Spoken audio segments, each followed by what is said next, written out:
pessoal? Hoje é a nossa quinta aula da série dos conjuntos numéricos. Nós já sabemos que os números surgiram da necessidade humana de contar, e assim surgiram os números naturais. Os números inteiros surgiram da necessidade de representar quantidades com sinal negativo. Os números racionais da necessidade de repartir. Os irracionais, quando não foi possível escrever na forma de fração.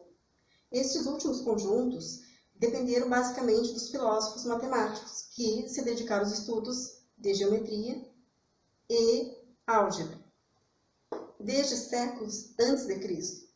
Mas só no século XVII, René Descartes, iluminista e filósofo, conhecido pela frase "penso, logo existo", contribuiu significativamente na evolução desses conjuntos.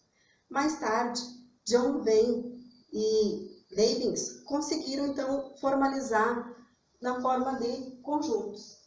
Por isso que esse conjunto aqui, esse diagrama, é batizado com o nome de Venn.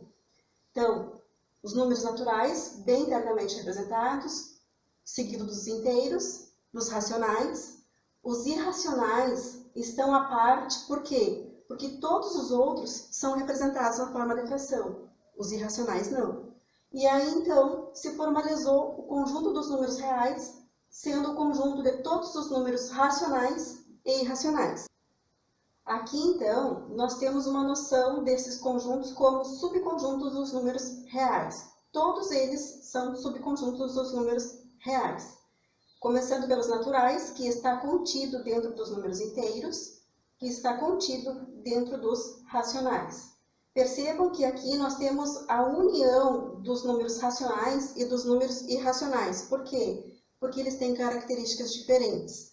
E a união deles é que forma os números reais.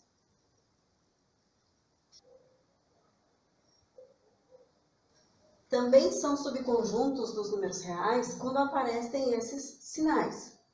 Então, eu coloquei, para poder explicar melhor, apenas os números inteiros. Veja, quando aparece o asterisco, significa que eu estou excluindo o zero. Então, inteiros, que refere-se ao conjunto, não nulos. Não nulos significa que eu não estou permitindo a entrada do elemento zero. Quando eu não permito a entrada do elemento zero e estou permitindo a entrada do elemento positivo, eu me refiro que eles são inteiros positivos. Percebam que aqui não tem o elemento zero e tem todos os números positivos. Da mesma forma, quando eu tenho o asterisco e o sinal menos, eu tenho os inteiros negativos. Por quê? Porque eu começo do infinito negativo e paro no elemento menos 1. Agora, quando eu não estou mais excluindo o elemento zero, quer dizer, o zero está permitido, eu tenho então o conjunto dos inteiros não negativos. Por quê? Porque o elemento zero não é um número nem positivo e nem negativo, ele é considerado um elemento neutro. Então, inteiros não negativos. Começa pelo zero e vai ao infinito positivo. E da mesma forma, os inteiros não positivos. Por que inteiros não positivos? Porque vai ter o elemento zero e apenas os números negativos. Graças a René Descartes, foi possível finalmente representar em uma reta numerada todos esses números.